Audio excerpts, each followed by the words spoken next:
Me llamo Rebecca Lane, tengo 39 años, soy oficial del Ejército de los Estados Unidos y viuda de un militar. Al menos eso es lo que me han dicho que acepte durante los últimos 12 meses, el día que se suponía honraría la vida de mi esposo, el capitán David Lane. Llevaba mi uniforme de gala, el que no había tocado desde que me entregaron la bandera doblada.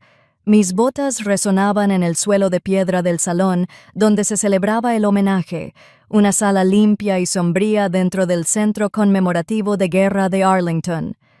El aire impregnaba romero, barniz y una tristeza que no pronunciaba su nombre.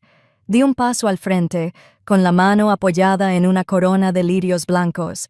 Habían colocado una placa en blanco en el caballete, sin foto, sin cuerpo confirmado, solo un nombre: Capitán David Lane, desaparecido en combate, presumiblemente muerto. Lo oí antes de verlo. Deja de vivir en el pasado. Las palabras fueron ásperas, cortando la sala silenciosa como metralla. Me giré ligeramente. Mi padre estaba de pie en el pasillo, con la espalda recta y la voz más alta de lo que el respeto permitía. Llevaba sus zapatos lustrados, corbata azul marino y la misma mirada desdeñosa que me dirigió en el funeral de David hace 12 meses. «Esta familia no puede seguir sumida en tu dolor, Rebecca», dijo. «Se ha ido. Déjalo ir». Todas las miradas se volvieron. Mi hija me agarró de la manga. No me temblaban las manos, pero se me cerraba la garganta. No dije nada. El silencio a veces es la mayor resistencia. Me incliné ligeramente y coloqué la corona al pie de la placa. Susurré: «No por él, sino por mí. Sigo creyendo que estás ahí fuera». Justo entonces, desde el fondo del pasillo, oí un revuelo. Una enfermera trajo en su silla de ruedas a una joven de apenas 20 años, delgada, con vendas en ambas muñecas y un moretón cosido en la sien.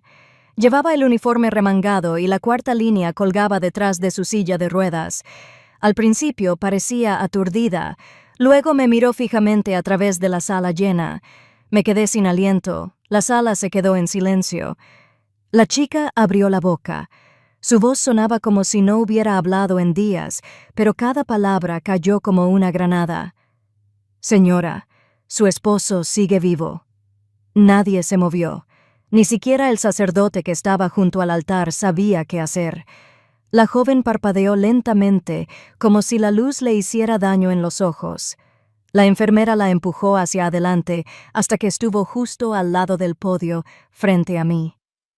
«Me rescataron la semana pasada», dijo con voz temblorosa. «Nos tendieron una emboscada, una extracción de convoy que salió mal. Pensé que iba a morir ahí fuera, me acerqué». «¿Quién te dijo que vinieras aquí?» Sus labios temblaban. «Tu esposo me salvó. Se llamaba David Lane. Me cargó a través del barro y el fuego. Le dispararon protegiéndonos, pero estaba vivo cuando se lo llevaron. No podía respirar. Apreté los puños a los costados. Alguien en la primera fila se quedó sin aliento. Un teniente coronel se levantó de su asiento, caminando hacia la joven, y se detuvo en seco como si hubiera visto un fantasma. «¿Qué le dijiste?», le pregunté. Me miró de nuevo con los ojos abiertos. Me dijo: «Dile a Rebecca que sigo luchando. Dile que no deje de mirar». La sala estalló. Algunos gritaron. Mi prima dejó caer su copa de vino. Un capellán se santiguó. Los oficiales se pusieron de pie, sin saber si intervenir o saludar. Detrás de mí, oí la voz de mi padre quebrarse. «Está confundida», dijo bruscamente. «Acaba de pasar por un trauma, pero yo me transformé por primera vez en un año». Me giré y lo miré a los ojos. «¿De verdad?», pregunté en voz baja. No respondió. La chica metió la mano en el bolsillo y me entregó una placa de identificación, sucia, rayada, pero inconfundible. El nombre de David, su grupo sanguíneo, aún caliente de tanto sostenerla. Casi caí de rodillas, pero no lo hice. Me mantuve erguido porque en ese momento supe que la verdad volvía a la superficie y que alguien, en algún lugar, se había esforzado por enterrarla. Miré la placa de identificación en la palma de mi mano. No era nueva. Tenía marcas de mordiscos cerca del borde, de esas que David solía hacer cuando pensaba demasiado. Era real, sin duda. Sin embargo, a mi alrededor, la habitación empezó a resquebrajarse. 2 agentes susurraban entre sí, presas del pánico. Una mujer sacó su teléfono y empezó a grabar.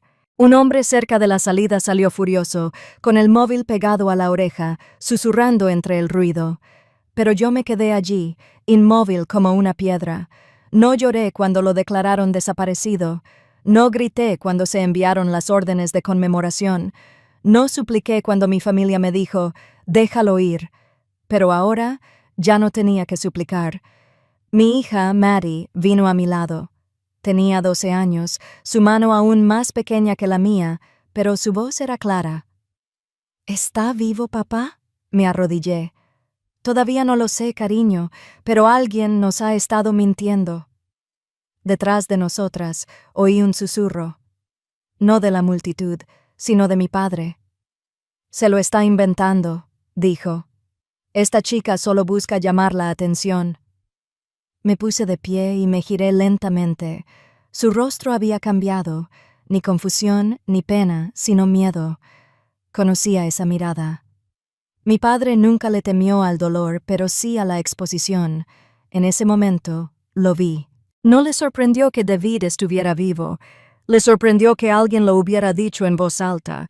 Mi padre siempre había hablado con absoluta certeza. El pasado es el pasado. Avanza o te quedas atrás. Pero ahora sus palabras volvían para atormentarlo. Pasé junto a él sin decir nada más. La joven soldado en silla de ruedas tenía lágrimas en los ojos. «Hiciste lo correcto», le dije. «No quería venir», susurró. «Pero él me salvó. Me dijo que lo entenderías». Asentí, añadió casi inaudiblemente. «Me están vigilando. Ten cuidado». Se me revolvió el estómago. Sabía a qué se refería. El pasado no había quedado atrás. Estaba enterrado, vivo y respirando bajo capas de silencio, mentiras y firmas oficiales. Y yo acababa de abrir el suelo de par en par. El memorial terminó en caos, pero lo que vino después fue peor. Dentro del salón restringido detrás del salón principal, destinado a familiares y oficiales superiores, la tensión vibraba en el aire como un cable de alta tensión. Maddie estaba sentada a mi lado en un banco bajo de terciopelo, con la mirada fija en el suelo. No había dicho ni una palabra desde que la chica en silla de ruedas se fue. Mi madre fue la primera en romper el silencio. «Rebecca», dijo en voz baja, alisándose la blusa, que ya estaba perfecta. «Esto ya ha ido demasiado lejos». Giré la cabeza hacia ella. Tenía los labios apretados, la tensión que da toda una vida fingiendo que todo está bien. «Mamá», dije en voz baja, «¿la viste? ¿La oíste?» No me miró a los ojos. Oí a una chica en shock. Vi una sala llena de gente a la que humillaste. «¿Humillada?», repetí. Antes de que pudiera responder, mi padre se adelantó rápido y contundente. «Estás perdiendo el control», dijo. «Estás dejando que la fantasía te domine de nuevo. ¿Qué pasó ahí fuera?» «¿Qué dijo?» «No es de fiar». Mi voz se mantuvo serena. Tenía su placa de identificación. No se inmutó. ¿Crees que eres la primera persona que se aferra a falsas esperanzas? ¿Crees que eres la única a la que le han mentido? No. «Ah», dije, «pero no seré la siguiente en callarme porque me conviene». Su rostro se ensombreció. «Lo estás arriesgando todo. Tu carrera, tu reputación. Estás arrastrando a tu hija a este circo. Se merece la verdad». Dije. «¿Ni siquiera sabes qué verdad persigues?». Ladró. «¿Crees que alguien como ella, una soldado medio lúcida que trajeron como si fuera un accesorio, puede romper el protocolo nacional? ¿Que se le permitiría decir algo real si fuera cierto?». «Entonces alguien se equivocó», respondí.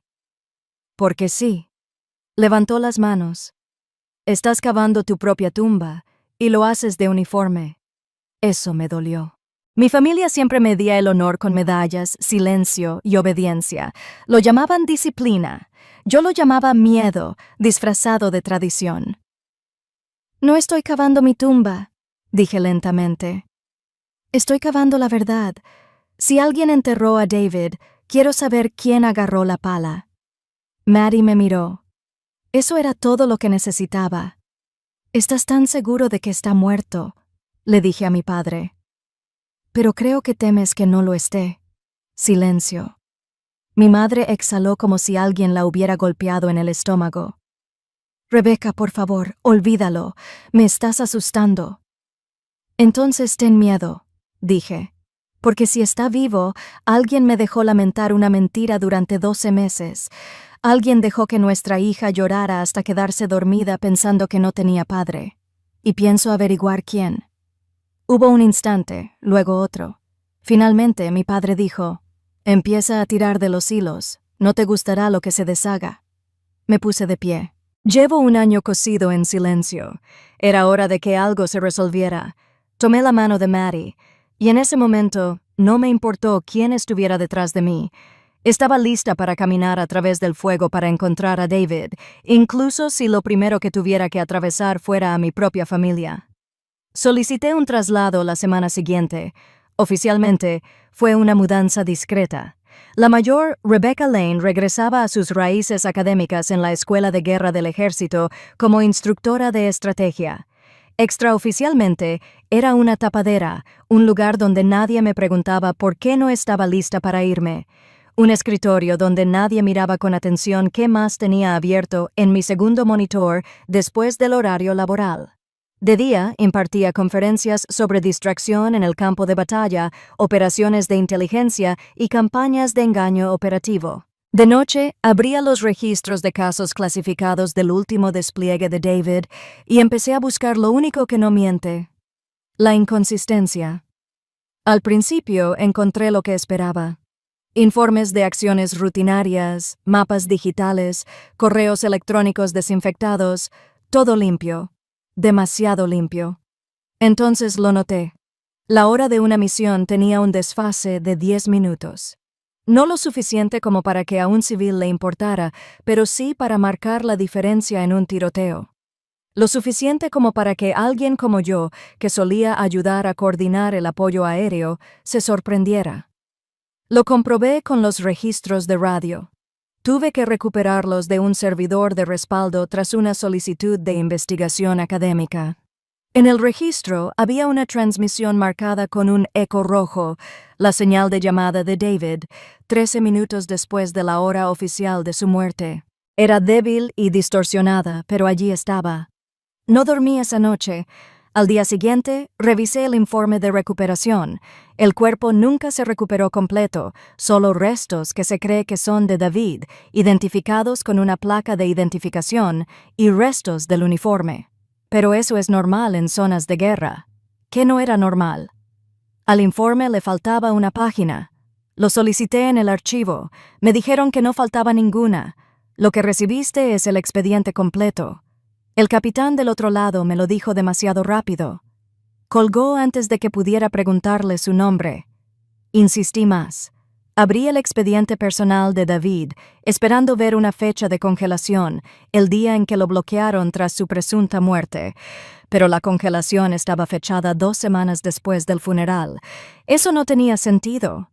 Y entonces llegó el correo electrónico. Uno de mis colegas, un joven profesor adjunto que revisaba los registros de acceso a la cadena de mando para su tesis doctoral, lo marcó. «Señora», dijo nervioso después de clase, «probablemente se trataba de un error técnico, pero pensé que debía mostrárselo». El correo electrónico era del oficial al mando de David al mando central, fechado un día después de la muerte registrada de David. Era simple, breve y rutinario en apariencia, pero el asunto decía: «Paquete Delta Eco recibido». En contención, era un CCD a un nodo clasificado que no debería haber estado activo.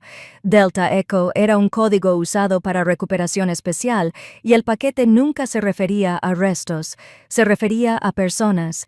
Le di las gracias al profesor, guardé la impresión en una carpeta y la guardé bajo llave en el cajón de mi oficina. Esa noche, conduje hasta el límite de las viviendas de la base, aparqué bajo una luz de seguridad rota, y me quedé sentado en la oscuridad durante 20 minutos, observando y pensando. Si David estaba vivo, alguien quería que no lo encontraran. Y si eso era cierto, entonces alguien más en uniforme había reescrito la realidad. Y ya no solo estaba lidiando con la pérdida, estaba lidiando con un encubrimiento. Y lo iba a descubrir todo, incluso si eso significaba destruir la misma institución que había jurado proteger. Escaneaba manifiestos de compras, largas y tediosas hojas de cálculo llenas de números de serie, pedidos al por mayor y rutas de envío, con la esperanza de rastrear los informes de recuperación mal archivados. No era emocionante, ni siquiera era relevante, pero era la única amenaza que me quedaba después de encontrarme con un muro con los registros oficiales. La mayoría de los proveedores me eran familiares, contratistas militares estándar, proveedores verificados por el Estado. Entonces, mis ojos captaron algo que me hizo reaccionar. La División Auxiliar de Logística Lane. Al principio pensé que era una coincidencia. Lane es un nombre común, pero el código de ruta era Fort Carson, mi antigua estación, y el suministro databa exactamente 2 días después de la última misión de David. Sentí un escalofrío. Investigué más a fondo. La adquisición indicada era un suministro de categoría roja destinado a apoyo de transporte de emergencia y materiales de contención.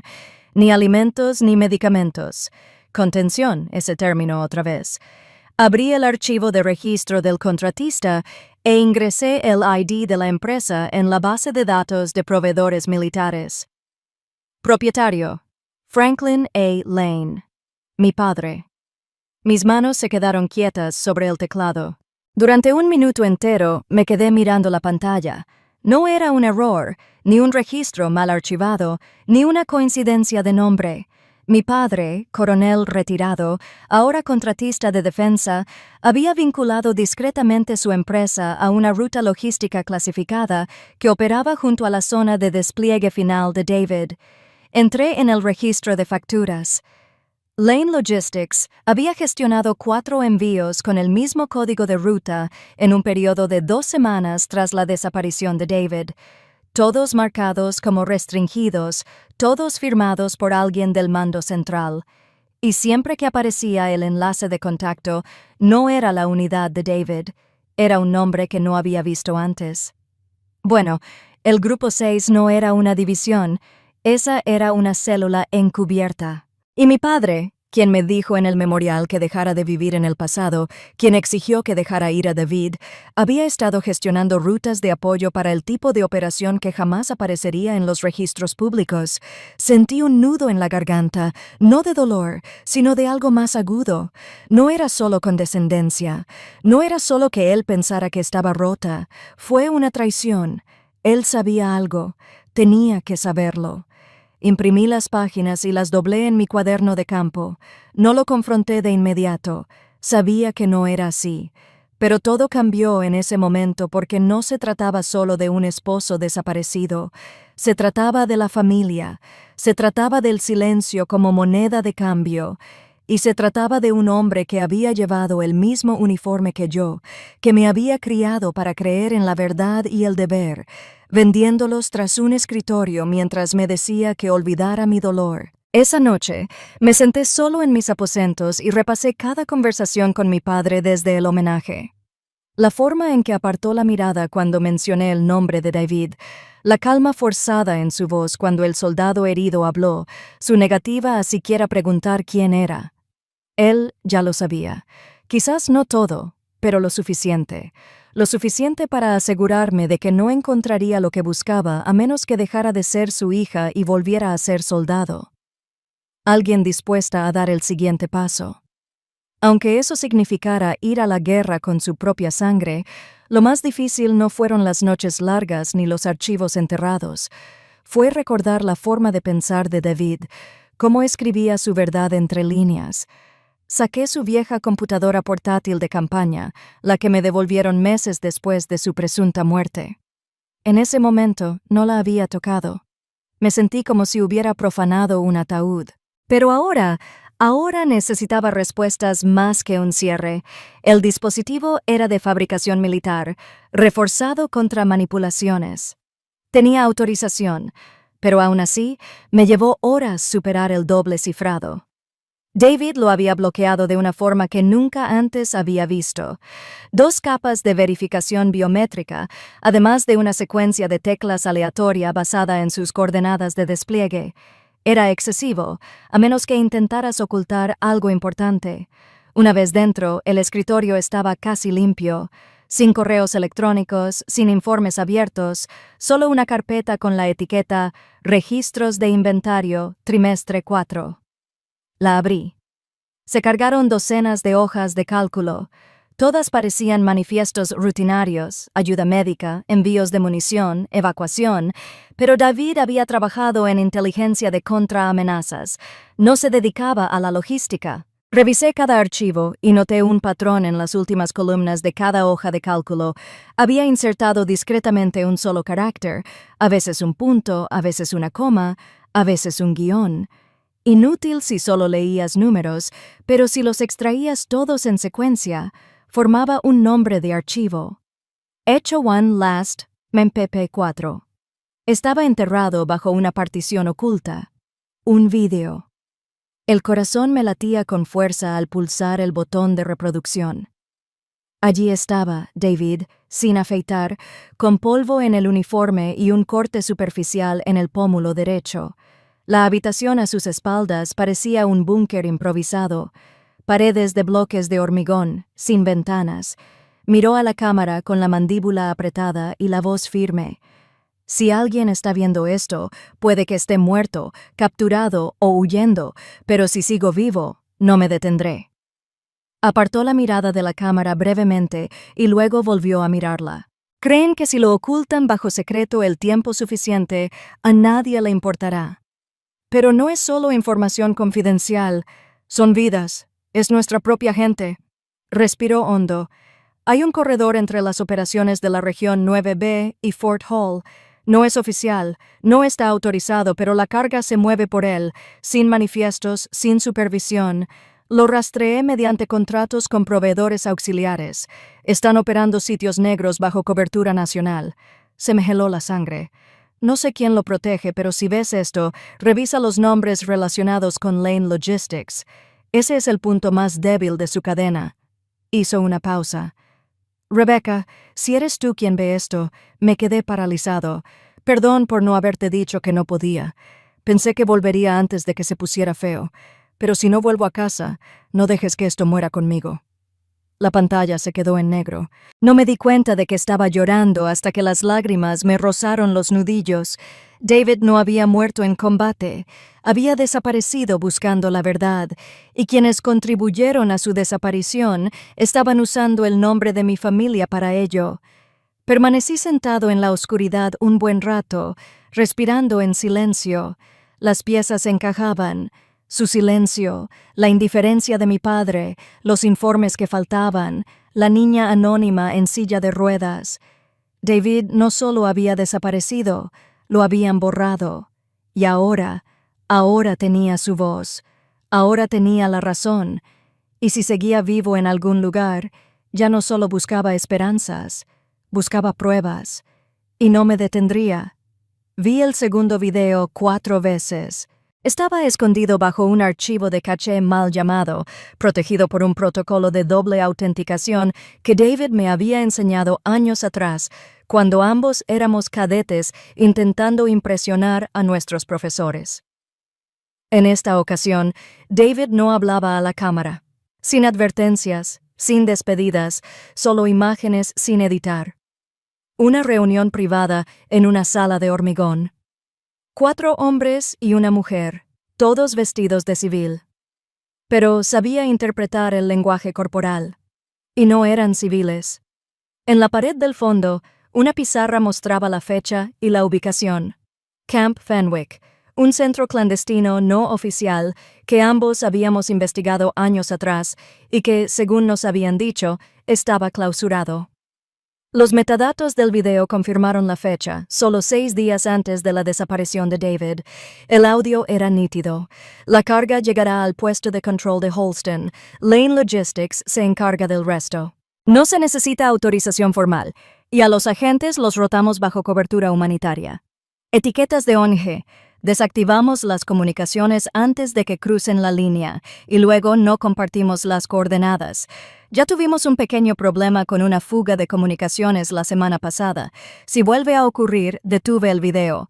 En la esquina inferior de la imagen, había un paquete informativo impreso abierto, apenas visible para revelar una lista de despliegue. Hice zoom. Sentí un nudo en el estómago.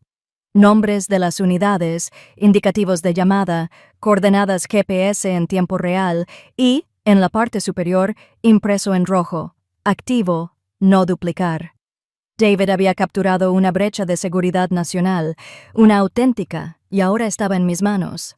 Tenía pruebas de múltiples transferencias ilegales, manipulación de sitios negros y uso indebido directo de canales logísticos nacionales para operaciones no autorizadas, pero también tenía datos confidenciales de despliegue activo. Si lo filtraba todo, desmantelaría toda la operación, pero también podría hacer que murieran soldados, inocentes. Me quedé mirando la pantalla un buen rato, con la mandíbula apretada y la mente acelerada. Ya podía oír la voz de mi padre. Nunca has entendido cómo funciona este mundo. Crees que la justicia es simple. Pero la justicia no era lo que buscaba. No del todo. La verdad sí, y la verdad debía proteger más de lo que exponía. Así que abrí una máquina segura, con aislamiento, sin acceso remoto. Recorté el video. Difuminé la sección que revelaba las coordenadas. Luego, en un informe aparte, detallé todos los demás elementos fácticos: ubicación, participantes, idioma empleado, tiempo, anomalías y cadena de suministro. Y lo firmé anónimamente, no a través de mi estación ni del mando. Lo envié directamente a la oficina del inspector general con una sola línea, marcado como urgente bajo el título 10. Múltiples violaciones de la distinción militar nacional. Se aconsejó una auditoría inmediata. Codifiqué la copia completa sin editar y la guardé sin conexión porque sabía que esto volvería a aparecer. Alguien intentaría rastrear la filtración. Pero también sabía algo más. David no solo me había dejado un rastro, confiaba en que sabría qué verdades decir y cuáles proteger. Le susurré al cuarto oscuro. Los tengo, tanto a la misión como a los hombres que la componen. Al día siguiente, me llamaron para una sesión informativa rutinaria.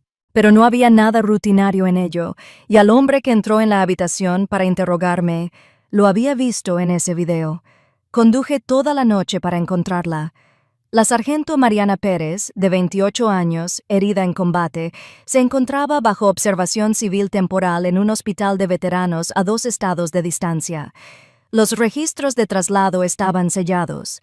Solo la encontré por un nombre que David había garabateado en la esquina de una servilleta en su carpeta codificada. M. Pérez, cuídala. La recepcionista me dijo que le habían dado de alta hacía 2 días. Pedí ver su expediente. Me dijeron que no, así que esperé. Aparqué frente al centro de rehabilitación durante 8 horas. A las 6:42 p.m., llegó una camioneta con rampa para sillas de ruedas, y allí estaba ella, la chica de la ceremonia. Ahora llevaba el pelo rapado. Una larga cicatriz le recorría el cuello. Los moretones habían desaparecido, pero la guerra no la había abandonado. Salí del coche despacio, con las manos a la vista. Me reconoció al instante. Su cuerpo se tensó. «No deberías estar aquí», dijo. Me arrodillé junto a su silla de ruedas. «Tú tampoco». Apartó la mirada. Me dijeron que no hablara con nadie. «¿Fue David una de las personas que te salvaron?», Pregunté con dulzura. Se estremeció. Sus dedos temblaban en el reposabrazos. Esperé. Dejé que el silencio se prolongara. Finalmente, asintió. Me sacó después de una explosión, dijo. Me estaba desangrando. Usó su propia camisa para detenerlo. Me dijo que aguantara. Metió la mano en su abrigo y desdobló lentamente algo envuelto en gasa. Un trozo roto de mapa militar, impermeable, etiquetado con lápiz graso, solo la mitad, y una sola palabra se desplazaba por el margen. Agua clara. Lo tomé con ambas manos, con un nudo en la garganta.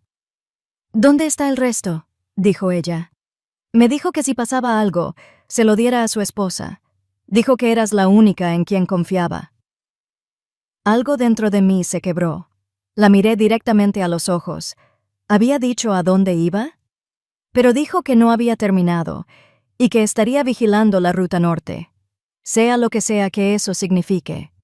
Sabía lo que significaba. Agua Clara era un antiguo nombre en clave que David y yo usábamos en nuestros primeros días de inteligencia para las zonas comprometidas que fingían estar despejadas. Falsa calma, amenaza real en el fondo. Si escribió esa palabra, no era solo una ubicación. Era una advertencia. Doblé la mitad del mapa con cuidado y lo guardé en el bolsillo interior de mi chaqueta. No estás a salvo aquí, dije. Eres la última persona que lo vio con vida, y ahora he venido a buscarte. Lo sé, susurró. Me trasladaron 2 veces la semana pasada sin explicarme por qué. Déjame ayudarte. Ella negó con la cabeza. No puedes, pero si lo encuentras, dile que no lo olvidé. Me levanté para irme, pero antes de que pudiera girarme, me agarró la muñeca. Su voz era baja, urgente. Creen que está muerto, Rebecca, pero alguien miente, y alguien sigue buscándolo por las razones equivocadas. Me quedé paralizada. ¿Por qué? Porque tiene pruebas que podrían acabar con más que solo tu padre. La miré por última vez. Tenía miedo, pero no se había derrumbado. Y ahora sabía que nadie más vendría por David. Si estaba vivo, si se escondía, me esperaba. Y no volvería a fallarle. No había visto a Malik Reeves en 5 años. Desde que salió de Fort Bragg con un papel de baja en una mano y un hombro lleno de metralla en la otra. Habíamos servido juntos en la inteligencia de señales de alerta. Malik era de esos hombres que podían oír un susurro en medio de un huracán. El ejército intentó enterrarlo tras su lesión. Salió al día siguiente, murmurando algo sobre no volver a trabajar para fantasmas uniformados, pero yo sabía que no había dejado de escuchar. En realidad, no. Simplemente había sintonizado su frecuencia en otra parte. Lo encontré en la trastienda de un taller mecánico en Arlington, con los auriculares puestos, la rodilla rebotando, una docena de monitores parpadeando en verde y rojo detrás de él. Cuando entré, no levantó la vista, solo dijo, «Supe que eras tú en cuanto tus neumáticos tocaron la grava». Todavía paranoica, sonreí. Todavía terco, respondió, girándose. «¿Cuál es la misión, Lane?» Le entregué la mitad del mapa del sargento Pérez y una copia impresa del último informe logístico, el que mencionaba la empresa de mi padre. Malik los estudió y se recostó. «Estás abriendo una puerta que no cierra. Creo que alguien tiene a David retenido en un sitio que no está en los registros oficiales», dije en voz baja. «Necesito encontrarlo antes de que lo trasladen de nuevo. O peor», se crujió los nudillos. «¿Todavía recuerdas tu nombre de usuario para la interfaz de operaciones logísticas? Recuerdo mi primera contraseña y todas las infracciones clasificadas que registré. Vamos». Me dio un teclado. «Escríbelo. Yo cubriré nuestro rastro». Accedimos a la columna vertebral logística del ejército a través de un canal de compras anticuado, tan aburrido que nadie pensó en protegerlo adecuadamente. Desde allí, revisamos sitios negros, patrones de ruta de personal, manifiestos de combustible e informes de activos cifrados. Pasaron las horas. El sol desapareció tras las persianas. Entonces Malik se quedó paralizado. Encontré algo. Está enterrado bajo una carpeta de auditoría de adquisiciones para pernos de repuesto, pero está cifrado con una anulación de CI. Solo la División Central de Inteligencia puede generarlos. ¿Puedes descifrarlo?, pregunté. Me miró. Por favor. 10 minutos después, la pantalla parpadeó. Apareció una sola línea de metadatos. Origen, IP cifrada, región del nodo, África Occidental. Estado, activo. Marca de tiempo, hace 6 días. Había una etiqueta pegada, Campamento Sable. El nombre me dio escalofríos. Se rumoreaba que Campamento Sable era un centro de detención, extraoficial, técnicamente disuelto hace años, ubicado en algún lugar de la tribu donde Angola, Namibia y Zambia se rozaban. La mayoría de la gente en el Pentágono ni siquiera pronunciaría el nombre en voz alta. Y sin embargo, allí estaba, dando señales de vida a la logística con un código de solicitud de combustible vinculado a una cuenta de un proveedor auxiliar estadounidense, la empresa de mi padre. «Está allí», susurré. Malik se inclinó hacia adelante. «Nadie sale del Campamento Sable sin que alguien muera. Lo sabes, ¿verdad?» Asentí. «Por eso no pido permiso». Presionó algunas teclas e imprimió una sola página con coordenadas, marcas de tiempo y una frecuencia de comunicación. «Entonces esta es tu última migaja de pan. No me vuelvas a contactar después de esto. No hasta que termine». Tomé la página y lo miré a los ojos. «Gracias. Siempre eres el loco», murmuró. «Pero quizás sea eso lo que hace falta». Salí del garaje sin mirar atrás. El Campamento Sable acababa de pasar de ser una historia de fantasmas a un destino. Y si David estaba allí, lo traería a casa. No importaba con quién tuviera que hablar, había un nombre más que no había descartado. Nathan Griggs.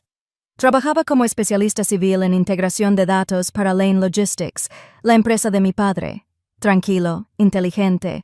El tipo de hombre que mantenía la cabeza baja, su placa limpia y su lealtad flexible. Había desaparecido del directorio de la empresa hacía 6 meses, justo después del trimestre en que David desapareció.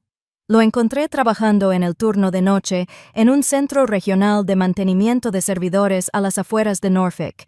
Era el tipo de trabajo que no requería preguntas ni contacto visual, perfecto para alguien que quería desaparecer sin salir del país. Esperé fuera del edificio, en la bruma de la mañana, hasta que salió. Llevaba la mochila al hombro y la sudadera con capucha ajustada hasta las orejas. «Señor Griggs», lo llamé. Se quedó paralizado. Se giró lentamente. Entrecerró los ojos. «No debería estar aquí». «Lo sé», dije, dando un paso al frente. «Pero usted trabajaba para mi padre. Gestionaba las transferencias cifradas de las comunicaciones internas. Necesito preguntarle algo». Rió una vez, seca y amarga. «¿Crees que sigo hablando con alguien de ese edificio después de lo que hicieron?» No insistí. Simplemente metí la mano en el bolsillo de mi abrigo y saqué una foto de David. No era un retrato oficial. Era uno que había tomado en una excursión la semana antes de su último despliegue. Se reía, con los ojos entrecerrados y la mano a punto de alcanzar mi cámara. El rostro de Nathan cambió. No dramáticamente, solo lo justo. Miró la foto un buen rato. Luego dijo en voz muy baja. Le dije que no volviera. Me acerqué. ¿Lo sabías? Echó un vistazo al aparcamiento vacío y me indicó que me acercara a su coche. Una vez dentro, cerró la puerta con llave y no arrancó el motor.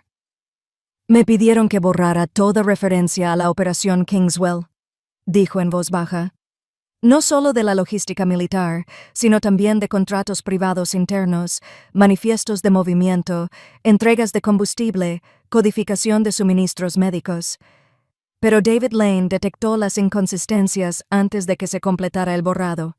Me envió un paquete de rastreo y me dijo que si algo le pasaba, guardara una copia en algún lugar remoto. Contuve la respiración. «¿Y tú?» Metió la mano en la guantera y sacó una pequeña memoria USB negra, sin etiqueta, sin marcas, frío y ligero en sus dedos. «No debería darte esto», dijo. «Pero cuando vi que el Pentágono silenciaba tu solicitud de memorial el año pasado, supe que algo andaba mal». Le quité el disco con cuidado. ¿Qué contenía? Registros parciales de paquetes, telemetría GPS, algunas entradas fantasma de una pista de aterrizaje en Ghana, entradas que no deberían existir. Además, dudó. Un archivo de voz. No escuché. No quería saber. ¿Por qué ahora?, pregunté. Miró por el parabrisas, porque estoy harta de fingir que los fantasmas no dejan huellas.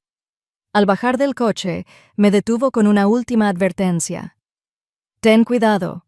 Tu padre no es el único que quería enterrar esto, y si crees que solo te enfrentas a un hombre, Rebecca, ya estás perdiendo. Asentí. Cerré la puerta y me marché. Sentía el USB como si pesara 4,5 kilologs en el bolsillo de mi abrigo. Más tarde esa noche, lo conecté a un terminal limpio, y lo que encontré confirmó lo que más temía. David había descubierto algo enorme. Algo relacionado con contratistas privados, intereses extranjeros y operaciones extraoficiales, tan enterrado que incluso los registros oficiales habían sido reescritos. Pero lo que más me estremeció no fueron los datos, fue el archivo de audio final. Su voz, firme, controlada. Si estás escuchando esto, no desaparecí. Me borraron. Y quien quiera que lo haya hecho sigue en la habitación. Y ahora, yo también. Presenté el informe a las 2:03 a.m. El USB estaba cifrado, así que incluí una transcripción de lo que había visto. Suficientemente censurada como para no comprometer vidas, pero con suficiente detalle como para activar las alarmas. Coordenadas GPS, contratistas no registrados y discrepancias en la comunicación entre la logística del ejército y la división auxiliar de logística de Carril. Una conexión directa con Camp Sable. Lo envié a la oficina del inspector general con copia oculta al Grupo de Trabajo Anticorrupción Militar del FBI y luego esperé. Durante 42 horas no oí nada. Entonces llamaron. No a mi puerta, sino a la puerta de mi oficina en la Academia de Guerra, donde había pasado el último año impartiendo conferencias sobre guerra asimétrica y estructuras de mando éticas. El coronel Atkins entró. No se sentó. Hemos recibido informes de transferencias de datos no autorizadas iniciadas con sus credenciales, Mayor Lane. No pestañeé. Me alegro de que las hayan recibido. Me miró con la boca cerrada. Ha sido puesto bajo revisión administrativa. Con efecto inmediato. Sus credenciales de acceso han sido revocadas.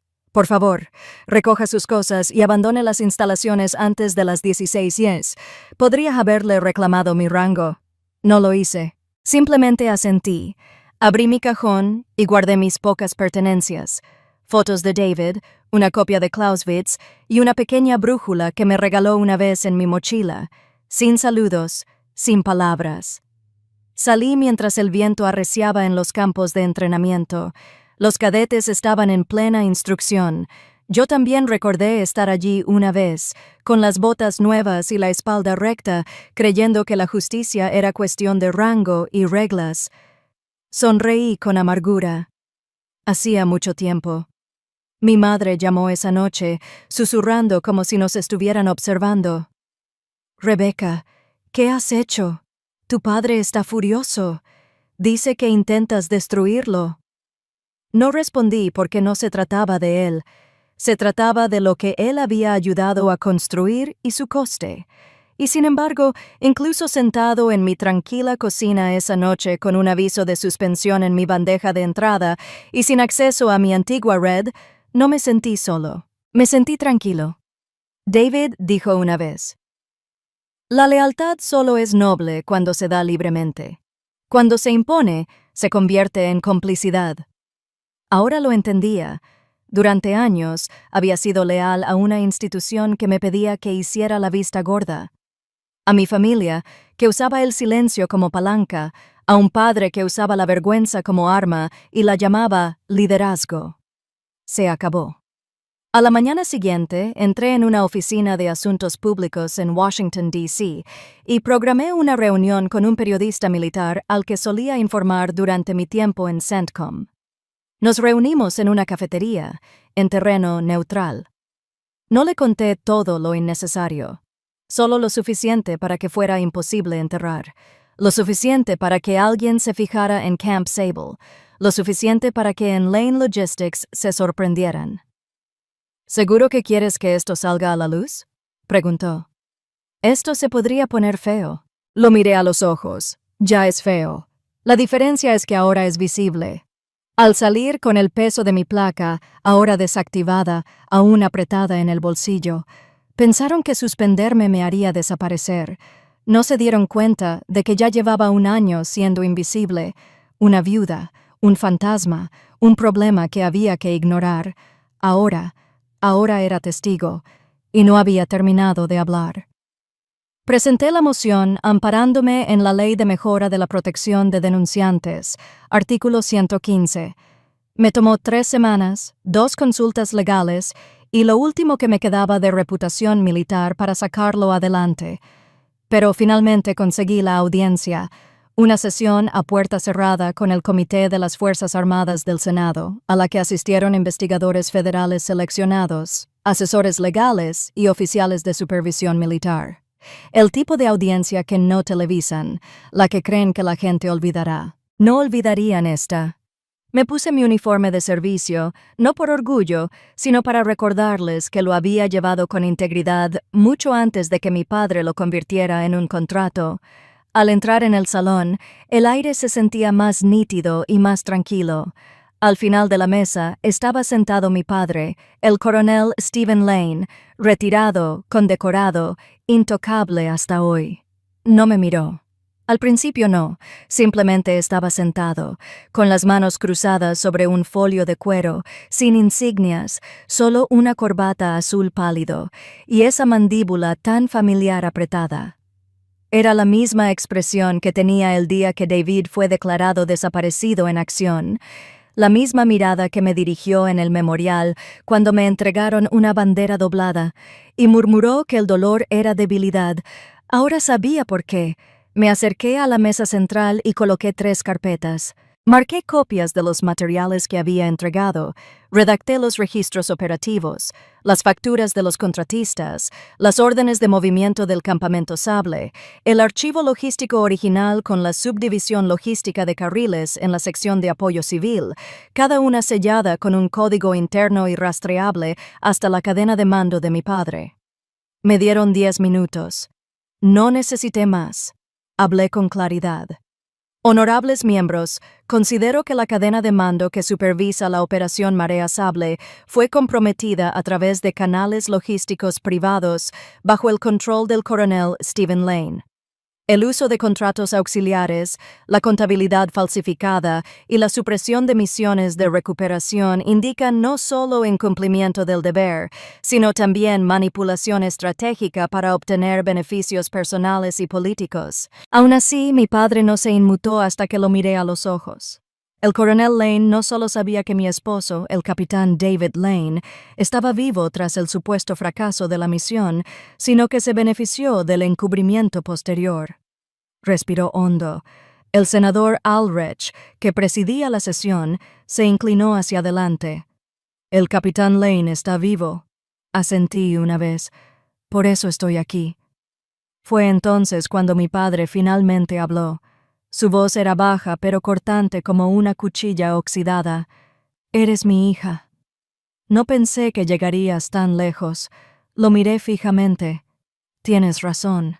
Soy tu hija, pero antes de eso soy soldado y antes de eso fui la esposa de David. Enterré mi carrera por la verdad. Enterraste tu alma por el control». Sonrió levemente, casi con admiración. «Así que esta es tu victoria». Negué con la cabeza. Número. Este es el comienzo. La habitación se quedó en silencio. Los papeles crujieron. Un oficial legal militar pidió un receso, pero ya había dicho suficiente. Al salir al pasillo, me asaltaron recuerdos. La sonrisa de David bajo la luz del desierto, su voz en ese archivo cifrado, la mirada atormentada del sargento Pérez. Esta ya no era solo mi lucha, era la suya, era la de ella y la de todos los soldados que se habían escrito.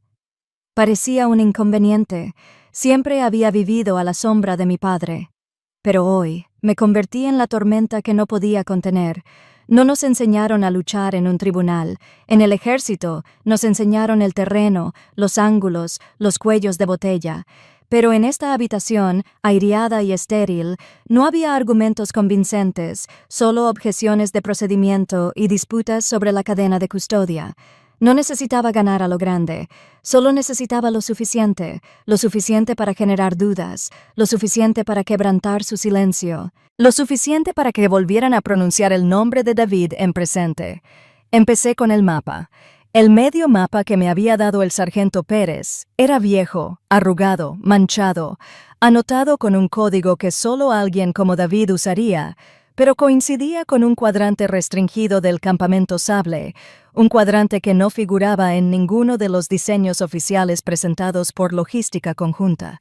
Luego vino la grabación. Fue lo último que David subió a su disco duro cifrado. Su voz se quebró por momentos. Estaba escondido en algún lugar, con el viento de fondo y el eco lejano de aviones. Hablaba rápido, como si supiera que el tiempo era limitado. Si alguien me escucha, me acerqué. Demasiado. Sable no es solo un punto negro. Es un embudo. Los recursos entran. La gente no sale. Vi envíos desviados, identificaciones borradas. Si desaparezco, no es un suicidio. Y desde luego es involuntario. Que se lo digan a alguien que no le deba nada al coronel. El nombre de mi padre no estaba en el archivo, pero no tenía por qué estarlo. El siguiente documento era la lista de la cadena de mando firmada 3 meses antes de la desaparición de David, las transferencias logísticas, los registros de IP enviados desde un punto de acceso remoto en África. Pintaron los contornos de una conspiración y dieron suficiente para que alguien con poder, la desmintiera. La prueba final, una captura satelital con fecha y hora. Mostraba movimiento. 6 individuos escoltados por guardias armados en el extremo sur del campamento Sable databan de 4 semanas después de la muerte reportada de David. Uno de ellos coincidía con su perfil biométrico dentro de un rango de 92, umbral de confianza del 3%. La sala del tribunal no estalló como en las películas. No hubo una exclamación, ni se cayó el maletín, solo silencio. Entonces, una voz baja e insegura de uno de los asesores legales del ejército. Esto implica que el capitán Lane sigue vivo. No me inmuté. Lo está. Todos han estado mirando hacia otro lado lo suficiente como para convencerse de que no lo está. Hubo murmullos. Se presentó una moción para revisar las pruebas y las cámaras. Se solicitó deliberación. Me senté solo en mi mesa, con las carpetas medio vacías. No me sentía triunfante. Me sentía cansado. Esto no era un campo de batalla, pero requería la misma resistencia, el mismo coraje. La única diferencia en el campo de batalla era que la gente sangraba donde se podía ver. Aquí, las heridas eran silenciosas, lentas, invisibles. No esperaba una disculpa de mi padre. Tampoco esperaba una medalla. Solo quería movimiento, legal, táctico, honesto. Y finalmente, lo conseguí. Decidieron reabrir el caso de David. Su estatus cambió de muerto en acción a desaparecido, presuntamente detenido. Esa sola frase lo cambió todo, porque una vez que la puerta se abre, no se puede volver a cerrar sin que alguien responda por lo que hay detrás. No buscaba la gloria, buscaba la verdad, y ahora ya no era solo mía. La audiencia se había detenido para deliberar. Permanecí allí, quieto y en silencio en aquella silla proporcionada por el gobierno, con las carpetas cerradas frente a mí. Nada más que presentar, nada más que demostrar por ahora. Entonces se abrieron las puertas, no de forma drástica ni con ningún anuncio, pero la atmósfera cambió como un frente meteorológico. Entró una mujer, de unos 50 y pocos años, con un elegante traje gris y una insignia de la ONU prendida en el cuello. Ya había visto esa insignia antes. Fuerza de Tarea de la Coalición Humanitaria, División de África Oriental. Se acercó al estrado, le entregó un documento sellado al juez presidente y luego se volvió hacia mí. «¿Coronel Rebecca Lane?», preguntó. Me levanté. Ella asintió levemente y me extendió otro expediente. Este marcaba liberación inmediata, informe humanitario. Llegó por nuestro canal de Nairobi hace menos de una hora. Nos dijeron que se lo entregáramos directamente. Me temblaban las manos al tomarlo. No por nervios, mis manos no tiemblan en público, sino por algo más profundo, una fractura que se abría bajo el peso de una esperanza que no me había permitido cargar. Rompí el sello. 3 páginas, una foto satelital, un memorando mecanografiado y un nombre. David Lane, mi hermano. Ni un recuerdo, ni un archivo, ni un rastro teórico en un manifiesto de un sitio negro.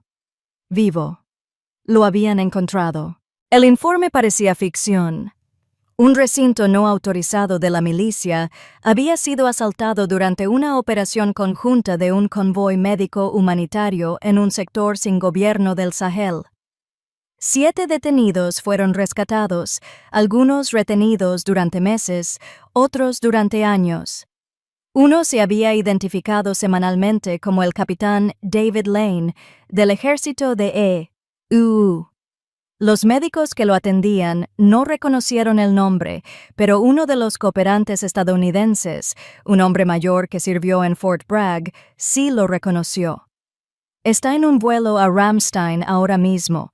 Está deshidratado. Ha perdido peso, pero está lúcido. Preguntó por usted por su nombre. No podía hablar, al principio no. La sala se había quedado en silencio otra vez. Las miradas se volvían hacia mí como si esperaran una señal, un siguiente movimiento, una orden. Pero en ese momento ya no era un soldado, era una hermana. Dejé que el peso se asentara. Estaba vivo, y ahora todos lo sabían. El juez golpeó el estrado. Esta nueva información, de verificarse, invalida las presunciones previas. El caso del capitán David Lane se reclasificará formalmente como superviviente de detención no autorizada. Todas las investigaciones relacionadas permanecerán abiertas y pasarán a la supervisión federal. Mi padre no habló. Ni siquiera se inmutó, simplemente miró al frente, las manos entrelazadas como si nada hubiera cambiado. Pero así fue. El sistema que lo protegía se había quebrado, y el hermano que había intentado borrar se había vuelto innegable. Salí de aquella cámara al pasillo iluminado por el sol. Sentía mi cuerpo como si perteneciera a otra persona, como si hubiera llevado la armadura de alguien y por fin pudiera dejarla. No lloré. Todavía no. Pero susurré las únicas palabras que pude encontrar. «Espera, David. Ya voy». Y por primera vez en toda esta dura experiencia, ya no sentía que estuviera librando una guerra sola. Llegué al ala médica militar poco después de la medianoche. La enfermera de turno reconoció mi autorización y no dijo ni una palabra. Me dio una credencial de visitante desechable y me indicó que avanzara por el pasillo. Mis botas apenas hicieron ruido contra el suelo pulido, pero mi corazón latía tan fuerte que estaba seguro de que las paredes lo oían. Habitación 417. No habían puesto guardias afuera, solo un cartel escrito a mano. Ningún ruido, ninguna luz repentina. Empujé la puerta con cuidado. La habitación estaba en penumbra, iluminada únicamente por la tenue luz de un monitor y el pulso verde de una línea de ritmo cardíaco. Y allí estaba, David, mi hermano. Huesos afilados contra la piel pálida, mejillas hundidas, labios agrietados, cabello cortado al ras por las tijeras de campo, desigual, con una cicatriz en la sien que nunca antes había visto. Su pecho subía y bajaba bajo la presión del respirador. Cada respiración parecía más una máquina que un hombre, pero estaba vivo. Me acerqué, temiendo romper la ilusión con solo moverme. Me senté a su lado, apenas respirando. Entonces sus párpados parpadearon.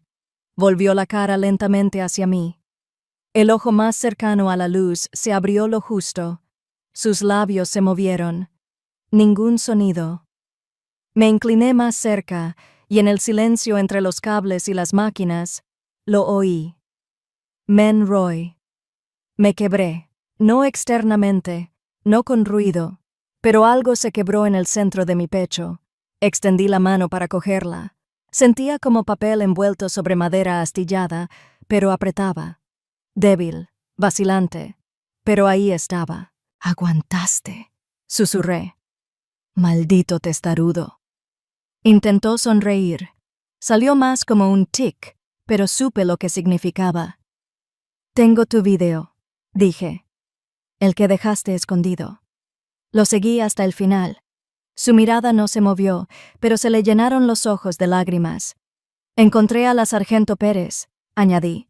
«Me dio la mitad del mapa. Conseguí el resto. Se lo di a las personas adecuadas». David cerró los ojos. Un lento parpadeo de alivio. «Sé de papá», dije en voz baja. «Sé lo que hizo, lo que enterró». Ninguna respuesta, solo el pitido, solo el siseo del respirador. «No te preocupes, no dije tu nombre en el juicio. Tú decidirás cuando eso suceda». Sus dedos se apretaron ligeramente alrededor de los míos. «Estás a salvo ahora», le dije. «Ya no estás solo». Una pausa. Luego tan débil que casi la pierdo. Susurró. «Esto no ha terminado». Me incliné más cerca. Lo repitió casi sin aliento. «No ha terminado. ¿Qué quieres decir?», pregunté. «¿Estás aquí? ¿Estás a salvo? ¿Qué?». Pero puso los ojos en blanco y la enfermera entró justo en la pregunta. «Se está desvaneciendo», dijo con suavidad. «Quizás tengas unos minutos más. Déjalo descansar». Asentí. Pero mi mente daba vueltas. Si todavía tenía miedo, si creía que el peligro no había terminado, entonces solo habíamos descubierto la primera capa. Me quedé a su lado hasta que el amanecer amaneció por la ventana, hasta que la luz rozó las sábanas blancas del hospital y suavizó su rostro. No dormí, no porque temiera por él, sino por lo que había dicho. Esto no ha terminado. Le creí y descubriría por qué, aunque eso significara volver a la oscuridad, aunque eso significara perderlo todo, porque ahora ya no era solo su hermana, yo era su escudo y nadie más podía pasar. A la mañana siguiente, David estaba más fuerte. Podía levantar un poco la cabeza y beber agua con ayuda. Traje un pequeño altavoz y puse una canción de nuestra infancia, una vieja canción de Patsy Cline que solía tararear cuando compartíamos literas en un refugio para lubinas en Alaska. Sonrió levemente. Cuando la enfermera salió, me senté más cerca y él asintió. «¿Listo?», dijo con voz áspera. Asentí. Entonces empezó. «Nunca me quisieron muerto, Beck», dijo con voz áspera, deliberada. «Querían que me borraran». Se me hizo un nudo en la garganta. «Por lo que encontraste», respiró hondo y continuó. «Empezó con una auditoría. Ni siquiera la buscaba. Solo revisaba discrepancias en los envíos de combustible. Un proveedor, Arcite Allied, ¿recuerdas el nombre? Entregó combustible en 3 continentes en 24 horas. Imposible a menos que estuvieran teletransportando camiones». Fruncí el ceño. «Camiones fantasma», asintió. «Envíos falsos, luego facturas de mantenimiento falsas, luego personal desaparecido». Al principio, pensé que era solo un fraude, que se estaban quedando sin nada, pero cuanto más excavaba, más se retorcía. Su mano temblaba. La sujeté con firmeza. «Había 5 empresas de logística», dijo. No eran pequeñas, contratadas por el ejército, la marina o el departamento de defensa. No solo estaban defraudando, usaban convoyes militares para transportar gente. Se me encogió el estómago. Traficaban. Asintió apenas. De zonas de guerra, de zonas de desastre, personas desplazadas, en su mayoría mujeres y niños, y los blanquearon a través de campamentos, hospitales falsos, incluso todo en cadenas de suministro federales. Parpadeé, atónito. «¿Por qué no acudiste al inspector general?» «Lo intenté», dijo con amargura. Mis informes fueron marcados 2 veces y desaparecieron. En cuanto incluí nombres, el sistema me bloqueó. Hizo una pausa y me miró fijamente a los ojos. Fue entonces cuando se lo conté a papá. La habitación se quedó en silencio. No respiré. Dijo que lo llevaría a la cima, que ahora estaba por encima de mí. Le creí, Beck. Pensé, solo por un momento, que me ayudaría. Sentí que me subía el calor a la cara, no de vergüenza, sino de furia. Y en cambio, susurró David, me reportó como no apto para el servicio. 3 semanas después, me reasignaron a un convoy en Sierra Leona, sin placa de unidad, sin plan de rescate. Caí directo en una trampa. Tragó saliva, sin dolor. Dispararon al médico que estaba a mi lado, prepararon la escena y luego presentaron el papeleo. Pérdida en combate, cuerpo sin cubrir. Así, sin más, estaba muerto. ¿Quién estaba detrás de esto?, pregunté con la voz tensa. David parpadeó lentamente. No solo papá, era solo una pieza. Protegía la cubierta, pero había otros. Políticos, contratistas, enlace extranjero. Es un Webeck, un tirón y se derrumba. Lo miré. Esta versión rota de mi hermano, que una vez cargó a un hombre herido 6 kilómetros a la espalda en Afganistán, que leía novelas de espías al revés solo para poner a prueba su memoria, que guardaba una brújula bajo la almohada incluso estando destinado en el mar. «No te quebraron», susurré. «Lo intentaron, pero estás aquí». Sonrió levemente. «No he terminado. Yo tampoco». Ya no se trataba solo de limpiar su nombre, se trataba de desenmascarar a la máquina que intentó borrarlo. Presenté mi informe, le dije. Oculté nombres, pero la verdad se mueve. Bien, dijo. Pero prepárate. En cuanto salgan los nombres estaré listo, dije con firmeza. Esto no termina en una habitación de hospital, termina en un tribunal. La voz de David bajó. En llamas, le apreté la mano, luego lo dejé arder. La tormenta no pasó solo porque estuviéramos en la misma habitación otra vez. De hecho, el aire se sentía más pesado ahora. Con cada verdad que David revelaba, sentía las sombras crecer tras mí, extendiéndose por pasillos que aún no había recorrido. Después de que se durmiera, salí al pasillo. Enfermeras militares pasaban con pasos cortos. En algún lugar del pasillo, una radio tocaba una canción country, como si no supiera que el mundo se estaba desmoronando. Llamé primero a Malik. No contestó. Dejé un mensaje de voz codificado. Luego contacté con la sargento Pérez. Contestó al segundo timbre. «Está vivo», dije. Un silencio entonces. «Siempre lo supe. Necesito tu ayuda otra vez». No lo dudó. «La tendrás». De vuelta en la habitación de David, abrí mi cuaderno. No estaban los archivos digitales, ni las copias de seguridad cifradas, solo papel y bolígrafo.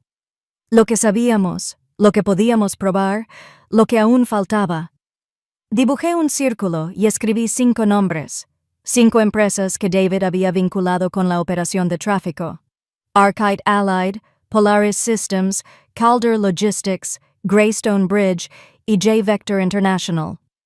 Junto a ellas escribí una lista de senadores y consultores de defensa vinculados a sus juntas directivas.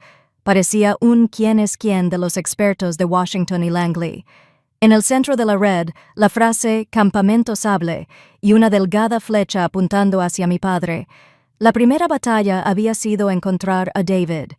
La siguiente sería arrastrar el resto de esto hacia la luz. Oí el crujido de las sábanas detrás de mí. David había despertado de nuevo. «Lo estás mapeando», dijo. «Sí», respondí. «Vamos a terminar esto». Intentó incorporarse. Lo ayudé con cuidado a recostarse contra las almohadas. Tenía los ojos cansados, pero el fuego seguía ahí. «Intentarán detenerlo». «Cuento con ello». Soltó una carcajada. «Siempre fuiste el testarudo». «No», dije, cerrando el cuaderno. Simplemente dejé de esperar a que alguien hiciera lo correcto. Llamaron a la puerta. Un oficial subalterno entró nervioso con su uniforme de veintitantos, demasiado almidonado para haber visto barro de verdad. «Señora», me dijo, «hay un mensaje de Fort Belvoir. Solicitan su presencia mañana». No me inmuté. «¿Qué hay de él?», pregunté, señalando a David con la cabeza. «Traslado médico, Bethesda. Lo llaman protección de testigos, pero creo que es otra cosa». Intercambié una mirada con mi hermano. «Diles que estaré allí», dije, «pero no iré solo». El oficial dudó, asintió y se fue. David me miró en voz baja. «Esto no ha terminado». «No», dije con firmeza. «Es solo la calma antes de que vuelva a empezar». Por un breve instante, nos sentamos en silencio. Dos soldados que una vez lucharon en extremos opuestos de un continente, ahora se preparaban para una guerra sepultada bajo protocolos y burocracia. Pero esta guerra no se libraría con armas. Se libraría con registros, con nombres, con testimonios jurados y archivos clasificados que finalmente saldrían a la luz. Esta vez no lucharíamos para ganar una medalla. Lucharíamos para asegurarnos de que nadie desapareciera como él. Guardé la libreta en mi chaqueta. Respiré hondo otra vez. «Nos vemos en el fuego», le dije, y asintió como si estuviéramos de vuelta en el campo, ya en camino hacia el siguiente objetivo. Porque la tormenta no había terminado, acabábamos de convertirnos en el centro de atención. Las luces eran demasiado brillantes, la sala demasiado pulida. Hileras de micrófonos se alineaban en la mesa frente a mí, y podía ver los puntos rojos de las cámaras parpadeando como señales de advertencia por toda la sala. El sello de los Estados Unidos brillaba tras la mesa donde se sentaba el comité de supervisión, con una expresión entre impasible y teatral. Esto no era justicia, era teatro. David aún se recuperaba, con los pulmones débiles y el cuerpo frágil, así que me quedé sola. Pero no me quedé callada. «Soy la teniente comandante Rebecca Lane», dije al micrófono con voz clara y uniforme, «y estoy aquí porque nadie más estaría aquí». Se oyeron murmullos entre la prensa. Vi al Consejo de Defensa de mi padre fruncir el ceño en la segunda fila. Me dijeron que era demasiado emocional para dar órdenes, demasiado reactivo, demasiado blando. Continué. Pero no fue la lógica lo que me impulsó a buscar cuando censuraron los archivos. No fue el protocolo lo que me hizo escuchar cuando otros se marcharon. Fue mi emoción, mi dolor, mi lealtad. Levanté la memoria USB que Malik descifró. Esta es una lista parcial de movimientos y contratos aprobados bajo falsa cobertura, rutas utilizadas para carga no militar, nombres de personas pagadas para hacer la vista gorda. Este sistema no estaba roto. Fue construido así. Uno de los congresistas se acercó. «Comandante Lane, ¿está acusando a contratistas militares de trata de personas bajo contratos del Departamento de Defensa?» Ni pestañeé. «No, señor. No estoy acusando. Estoy informando con pruebas de que sus oficinas recibieron 2 veces y fueron enterradas». Eso fue más duro de lo que esperaba. A un miembro del personal se le quedó la pluma congelada a mitad de un garabato. Inhalé, contuve el aire y solté. Cuando mi hermano, el sargento David Lane, descubrió memorandos internos que vinculaban a empresas de logística con centros de detención no autorizados, su estado de despliegue se modificó accidentalmente. Borraron su ubicación. Encontré un certificado de defunción presentado 6 semanas después. Vi jadeos incluso de los periodistas más empedernidos. Pero no había terminado. Durante 2 años, me dijeron que estaba persiguiendo sombras, siendo dramática, viendo lo que quería ver. Miré a la cámara. Para toda mujer a la que le han dicho que está exagerando, así es como se ve ser demasiado emocional. Hice una pausa. Es como negarse a irse cuando el papeleo queda enterrado. Parece como escuchar a los supervivientes cuando el mando dice que no es asunto tuyo. Parece como entrar en esta habitación cuando habría sido más seguro guardar silencio. No grité. No lloré. Simplemente dejé que el peso se asentara. Camp Sable no era una operación clandestina, era un patrón. Y la compañía de mi padre, la División Auxiliar de Logística Lane, suministró 2 de las rutas de lanzamiento utilizadas en su expansión encubierta. Extendí un mapa, simple, innegable.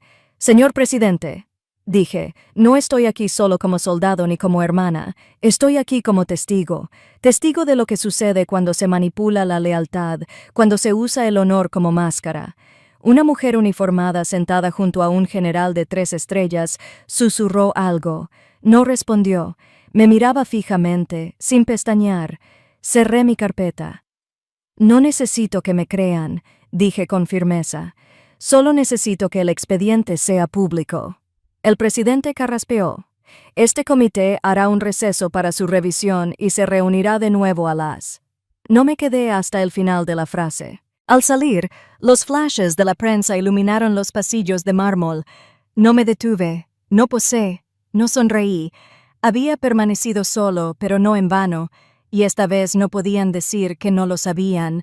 La sala se quedó en silencio antes de que siquiera tocara el botón de reproducción.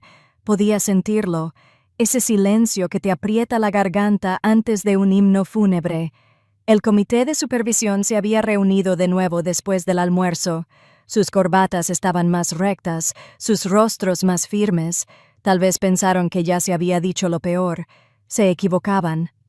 Tengo una última información para que conste, dije con calma, colocando la pequeña grabadora portátil sobre el escritorio frente al micrófono. Esta información se recuperó de un disco duro encontrado en un nodo logístico desmantelado vinculado al campamento Sable.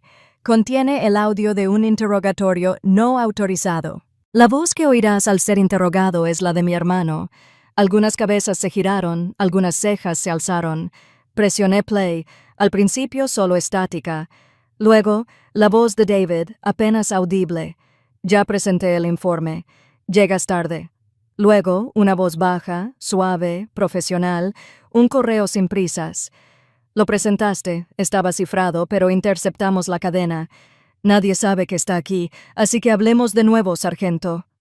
La calidad era granulosa, pero el miedo era intenso en la voz de David, en su respiración. Se podía oír una lucha, no con violencia, sino con la certeza de que el mundo se había oscurecido a propósito. Había más voces, 3 más. Una daba órdenes, una hacía preguntas, una simplemente reía por lo bajo. Dijeron nombres, no completos, solo indicativos y títulos. El coronel Hastings dijo que no quería represalias. El contrato se firmó a través de Ryder Holdings, como siempre. Lane dijo que lo arreglaría como la última vez. Alguien en la parte de atrás se quedó sin aliento. Ya fuera por la mención del nombre de mi padre o por la absoluta seguridad en la voz del interrogador, no miré. La grabación continuó. David se negó a dar nombres. Amenazaron con marcarlo como hostil. Un hombre murmuró sobre hacer que pareciera un ataque rebelde. Y luego nada. Solo silencio durante 11 segundos.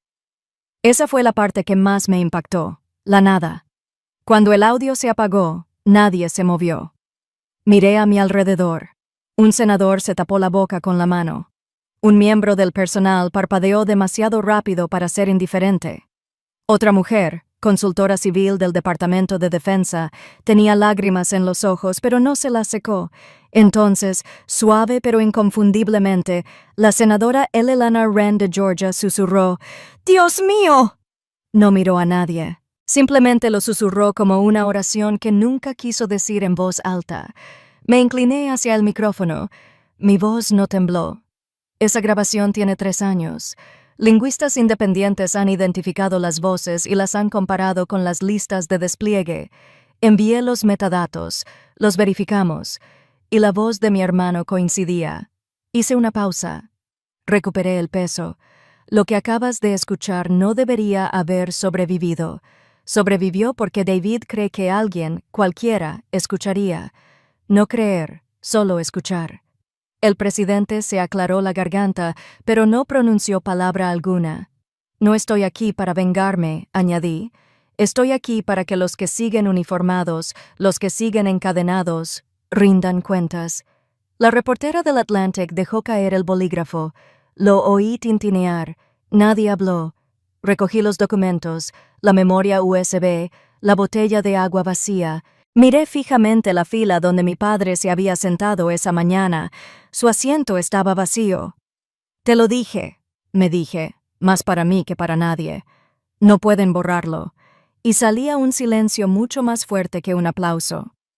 Esa noche no dormí. Ni siquiera lo intenté. Me senté en el suelo de mi apartamento, con las piernas cruzadas, todavía con mi equipo de audición puesto. Blazer azul marino, pantalones color canela, el reloj de mi madre en la muñeca. La vieja laptop zumbaba a mi lado, con la pantalla iluminada por una cascada de titulares. CNN, Fox News, Al Jazeera, BBC, Reuters, NPR. Incluso The Guardian lo había recogido. Última hora. La teniente comandante Rebecca Lane expone una red de bandera negra dentro de la cadena logística militar. Oficial estadounidense descubre tráfico de personas vinculado a contratistas de defensa. Rebecca Lane y los secretos que ocultaron. Cada hora, un nuevo medio se sumaba a la tormenta. A las 2:00 a.m., Rebecca Lane era tendencia en más de 30 países. Al amanecer, las principales cadenas retransmitían fragmentos de mi testimonio junto con imágenes de archivo de David e imágenes fijas del campamento Sable. Fox News tenía una pancarta, denunciante o patriota, la mujer tras la red. CNN la llamó, de la lealtad a la ley, una postura militar. Pero lo que más me conmovió no fueron los titulares, fueron los mensajes que llegaron a raudales. Una enfermera retirada del ejército de Mississippi escribió: «Serví 28 años. Siempre supe que había sombras en el sistema. Gracias por encender una luz». Una madre de Nevada, cuyo hijo desapareció durante un despliegue, nos envió un mensaje. Nos dijeron que se había vuelto rebelde. Ahora me pregunto si simplemente vio demasiado. Gracias, Rebecca. Gracias por defenderme. Y luego un comentario anónimo enterrado en un tranquilo foro militar. Conocía a David. Pensé que estaba muerto. Ella lo trajo de vuelta. Le deben todo. Busqué y busqué. Los rostros que había visto en las audiencias y en los pasillos de las bases de repente tenían voz. Miles. Contratistas, veteranos, familiares, incluso militares en activo que usaban cuentas desechables. Algunos lloraban, otros se enfurecían, algunos preguntaban cómo podían ayudar. Una emisora de radio de San Diego leyó fragmentos de mi declaración en directo, sin interrupciones. Un exmarinero de MSNBC afirmó que este podría ser el testimonio más explosivo que involucra a contratistas militares privados en los últimos 20 años. Para la mañana, se había programado una comisión de supervisión de emergencia. El Departamento de Justicia, DOJ, emitió una investigación preliminar sobre las 5 corporaciones mencionadas en el informe original encriptado de David. El secretario del Ejército emitió un comunicado de una sola línea. Nos tomamos estas acusaciones en serio y actuaremos en consecuencia. Conocía ese tono. Significaba que estaban acorralados y observando atentamente. Pero en medio del caos ocurrió algo más, algo silencioso. Una chica de unos 16 años me envió un video. Estaba sentada en el porche de su casa con una camiseta descolorida del rock. Dijo: «Siempre decían que era demasiado débil para servir, pero hoy te vi hablar y me di cuenta de que tal vez se equivocaban. Quizás sentir algo no sea debilidad». Se le quebró la voz. Sonrió de todos modos. «Gracias, comandante». Eso me destrozó. No porque estuviera orgullosa, sino porque entendía perfectamente cómo me sentía. El frenesí mediático no se trataba de mí. En realidad, no. Se trataba de la gente que había esperado años para ser escuchada. Personas como esa chica, como el sargento Pérez, como David, como las familias que seguían esperando una llamada que nunca llegó. Las cadenas tenían sus titulares, pero el verdadero titular era que ya no éramos fantasmas en la máquina. Teníamos nombres, historias, y por fin, alguien había escuchado. Mi padre fue condenado a 17 años de prisión federal. No hubo aplausos en la sala, ni cámaras, ni catarsis, solo el leve zumbido de las rejillas de ventilación y el sonido del mazo del juez resonando contra el mármol de la historia. Se quedó inmóvil mientras se leía la sentencia, ni desafiante ni arrepentido, simplemente quieto, como si lo hubiera esperado durante décadas, como si se hubiera preparado para este momento no con abogados, sino con una armadura de orgullo y silencio. Cuando le preguntaron si tenía algo que decir, negó con la cabeza. Yo tampoco dije nada. Afuera del juzgado, los periodistas esperaban. Querían una frase corta, un titular, algo contundente. Les di solo esto.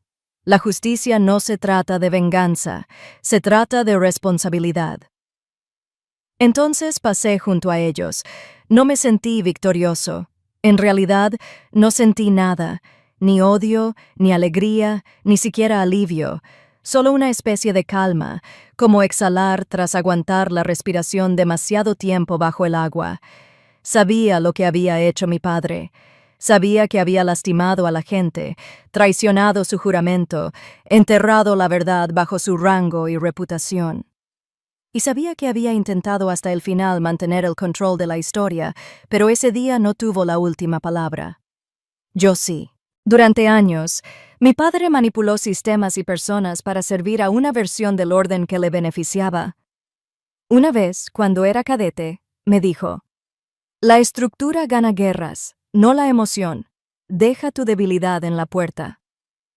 Pero no fue la emoción lo que lo destruyó. Fue la evidencia. Fue la tenacidad. Fue la hija a la que enseñó a mantenerse firme, pero que nunca imaginó que se le opondría. Esa noche visité la pequeña lápida de Arlington, no la de David, porque él estaba vivo, sino la de mi madre. Murió cuando yo tenía 17 años. Después, él rara vez hablaba de ella, como si el duelo fuera ineficaz. Me arrodillé ante su lápida y susurré: "Siento que haya tardado tanto, pero ya no puede hacernos daño". El viento no respondió, pero sentí que el silencio se desvanecía. En casa, encontré la caja que mi padre me regaló cuando me gradué de la escuela de oficiales. Dentro de su medalla, había una cita manuscrita de Eisenhower y una nota.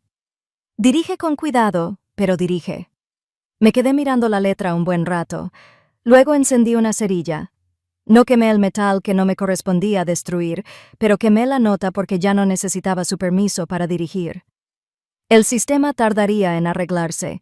Los contratistas de Black Flags estaban siendo investigados, otros habían dado un paso al frente, los testimonios se multiplicaban. Algunos querían llamarlo la reforma de los carriles, pero les pedí que no lo hicieran. No se trataba de mí, nunca lo fue. La justicia no significaba que todo lo malo estuviera escrito, significaba que elegí la verdad cuando el silencio habría sido más fácil. Significaba que David podía dormir sin cadenas. Significó que el poder de mi padre ya no dictaba mi rumbo. Le quitaron el uniforme, pero recuperé mi voz. Y esa fue la única frase que me importó. Un mes después, llegó un sobre por correo certificado. Era grueso, formal, sellado con cera de la Marina. David lo abrió con un suspiro silencioso y me lo entregó. Dentro había 2 citaciones firmadas por el secretario de Defensa.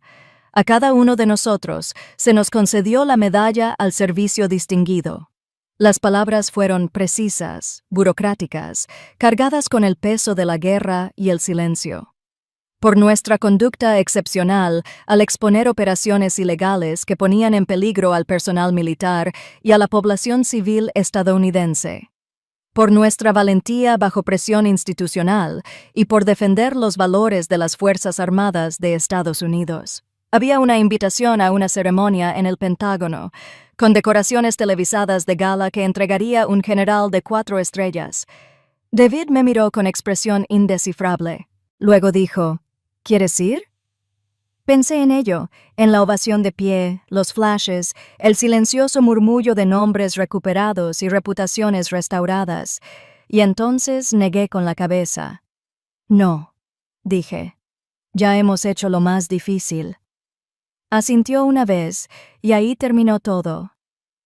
El día de la ceremonia nos quedamos en casa.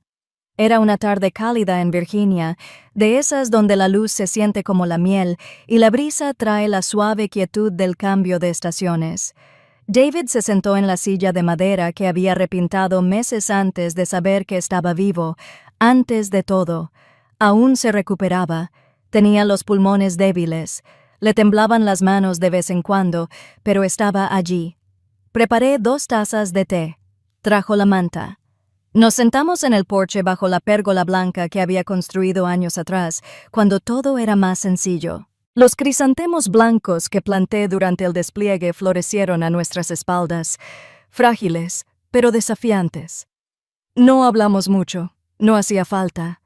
Un pequeño televisor dentro transmitía la ceremonia. Oímos la lectura de nuestros nombres.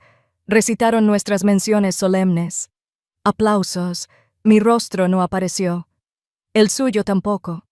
La pantalla mostraba 2 asientos vacíos en la primera fila.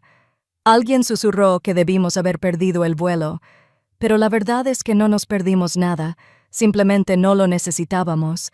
El honor no siempre se encuentra bajo las luces del escenario. A veces vive en silencio. Al elegir la paz sobre el orgullo, al decir, hicimos lo que vinimos a hacer, ahora descansamos. Me acerqué y tomé la mano de David. Me miró de verdad, y sus ojos eran claros, firmes, completos. El tipo de mirada que te dice que lo peor ya pasó, aunque el mundo todavía esté agrietado. Pueden quedarse con los metales, dijo en voz baja. Sonreí. Nos cuidábamos el uno al otro. Esa noche, arreció el viento. Llevé los crisantemos adentro para que no se cayeran. Un pétalo cayó al suelo, blanco marfil, delgado como el recuerdo. Lo guardé en el cajón junto a mi vieja placa de identificación, la que decía Rebecca Lane, División de Logística Militar. Ya no llevo esa placa, pero nunca olvidaré lo que me costó llevarla y lo que me devolvió. David por fin dormía. Su respiración se había estabilizado, con un ritmo suave, el subir y bajar de alguien que ya no está alerta. Me quedé en la puerta de nuestra habitación un buen rato, simplemente observando. Su mano descansaba sobre la manta, retorciéndose de vez en cuando, un remanente de todas las noches que se estremeció en sueños. Pero esta noche parecía más joven, o quizás simplemente más relajado. Me ajusté el chal a los hombros y salí al porche. Los crisantemos blancos aún conservaban su forma bajo la luz de la luna. El aire era más fresco ahora, principios de otoño, y se filtraba entre los árboles. Los insectos zumbaban en la oscuridad, sin ruido, con la suficiente presencia para recordarme que el mundo seguía girando. Sobre mí, el cielo era abierto e infinito. De niño, solía contemplar las estrellas, pensando que encontraría respuestas allí arriba, algún patrón divino que explicara por qué las personas se lastiman, por qué el silencio era más fuerte que la verdad, por qué el amor a veces tenía que tomar el camino más largo. Esta noche no necesitaba respuestas. Esta noche simplemente me sentí agradecida. Agradecida de que David volviera a casa no entero, sino vivo. Agradecida de que mi voz se hubiera quebrado a través de la máquina. Agradecida de que en algún lugar una chica como yo pudiera ver lo que hicimos y saber que no tiene que romperse para cambiar. Por primera vez en años, nadie me decía que lo superara. Y me di cuenta de que nunca había dejado de moverme. Simplemente, por fin elegí la dirección correcta. Dentro, la tetera silbaba. Serví 2 tazas de té y puse una a su lado por si se despertaba. Volví al porche con las mías y me senté descalza, sintiendo el viejo bosque crujir bajo mí como un viejo amigo, de esos que no exigen nada más que aparecer. Y lo hice. Estaba aquí. Antes de despedirnos, quiero preguntarles algo. ¿Desde dónde están viendo esto? ¿Es una mañana tranquila con un café caliente o una noche en la que historias como esta son lo único que tiene sentido? Cuéntenme en los comentarios. Los leemos con gratitud. Si esta historia significó algo para ti, aunque solo sea una línea, un momento, un respiro, espero que consideres suscribirte. No solo para escuchar más historias como esta, sino para formar parte de una comunidad que aún cree en la dulzura, la valentía y la bondad. Porque de eso se ha tratado todo este tiempo, no de venganza ni de exposición, sino de restauración, de la reconstrucción lenta y silenciosa de lo robado. dignidad, verdad y el derecho a ser visto. Gracias por compartir su tiempo con nosotros hoy. Donde quiera que estén, espero que lleven esta historia con ustedes. Y recuerden, a veces el milagro no llama a su puerta. Espera en silencio hasta que estén listos para abrir su corazón. Cuídense. Nos vemos en la próxima historia.